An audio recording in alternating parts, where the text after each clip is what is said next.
Kumusta po kayo? Bago po ang lahat, first things first.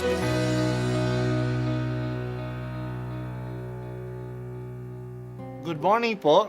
Sinisimulan po natin ngayon ang first things first. At dito po, tinatalakay natin sa unang bahagi ng umaga natin ay ang first readings na binabasa po sa banal na misa.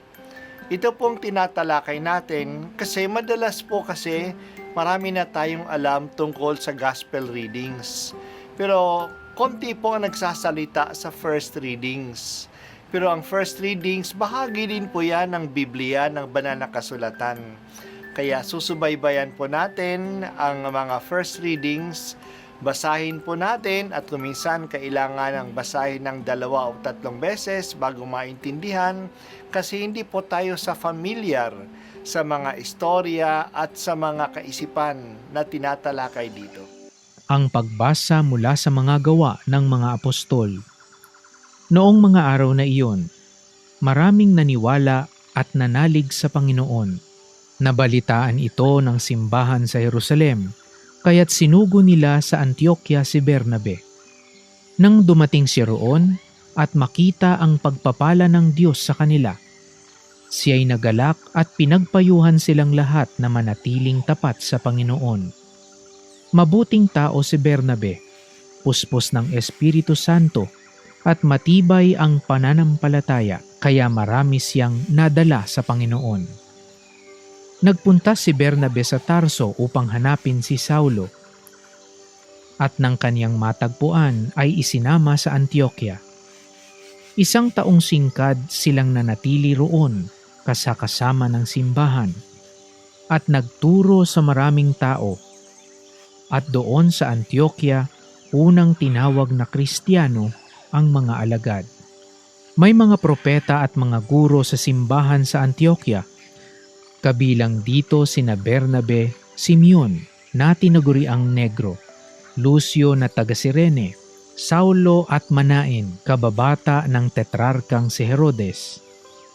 Samantalang sila'y nag-aayuno at sumasamba sa Panginoon, sinabi sa kanila ng Espiritu Santo, "Ibukod ninyo sina Bernabe at Saulo. Sila'y hinirang ko para sa tanging gawaing inilaan ko sa kanila." Pagkatapos nilang mag-ayuno at manalangin, ipinatong nila sa 2 ang kanilang mga kamay at sila'y pinayaon. Ang salita ng Diyos. Salamat sa Diyos. Si Bernabe ay isang apostol kahit na wala siya sa listahan ng 12 na pinili ni Jesus. Siya itinuturing na apostol kasi isa siyang leader ng simbahan sa Jerusalem at isa sa pinadala upang ipalaganap ang mabuting balita. Una nating natagpuan si Bernabe sa Jerusalem noong binigay siya na bilang isang halimbawa. Isa siya sa nagbenta ng kanyang ari-arian at ang pinagbentahan ay binigay sa mga apostol upang suportahan ang mga nangangailangan. Noong si Saulo ay nagbagong buhay, si Bernabe rin ang nagpakilala sa kanya at nag-sponsor sa kanya sa harap ng mga mananampalataya sa Jerusalem. Takot pa sila noon kay Saulo kasi kilala siyang mang-uusig sa mga Kristiyano. Pero nagbago na siya. Hindi na siya si Saulo, ngunit si Pablo na. Si Bernabe ang nagpatotoo tungkol sa kanya.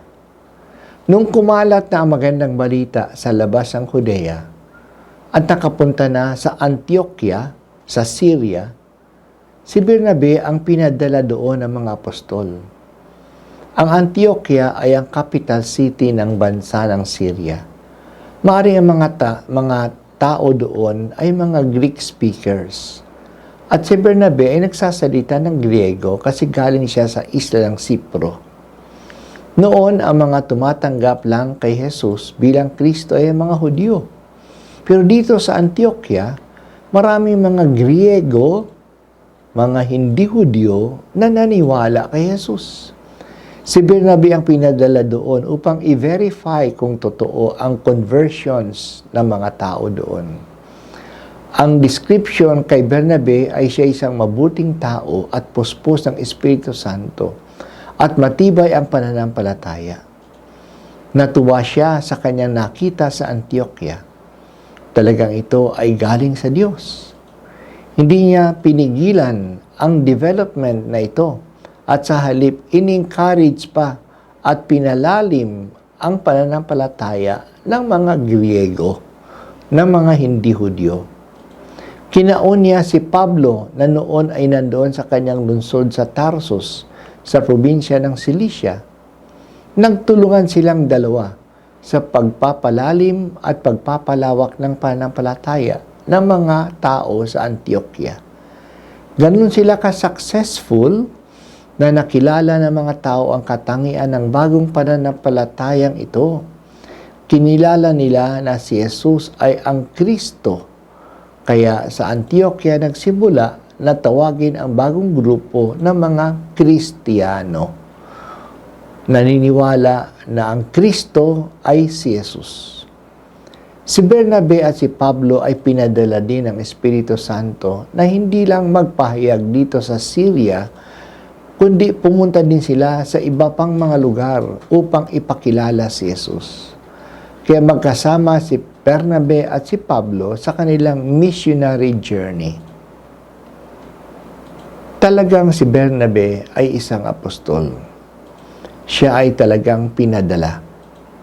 Pinadala siya ng mga apostol sa Antioquia at pinadala siya ng mga leader sa Antioquia sa iba pang bahagi ng Roman Empire. Totoong misyonaryo siya. Pero ang isang katangi-tanging kontribusyon ni Pablo sa pananampalataya ay siya ang nag-introduce at sumuporta kay Pablo sa unang mga hakbang nito sa grupo ng mga Kristiyano.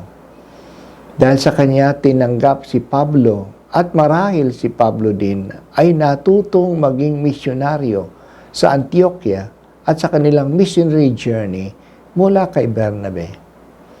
Ang pagmimisyong nilang dalawa, si Bernabe ay kinilala. Sa pagmimisyon nilang dalawa, si Bernabe ang kinikilalang leader. Tinitingala siya ni Pablo sa kanilang mga paglalakbay. Salamat Panginoon sa halimbawa ni Bernabe. Naging masigasig siya sa pagpapalaganap sa pananampalataya. San Bernabe, bahaginan mo kami ng apoy ng iyong pagiging tagapagpalawak ng magandang balita.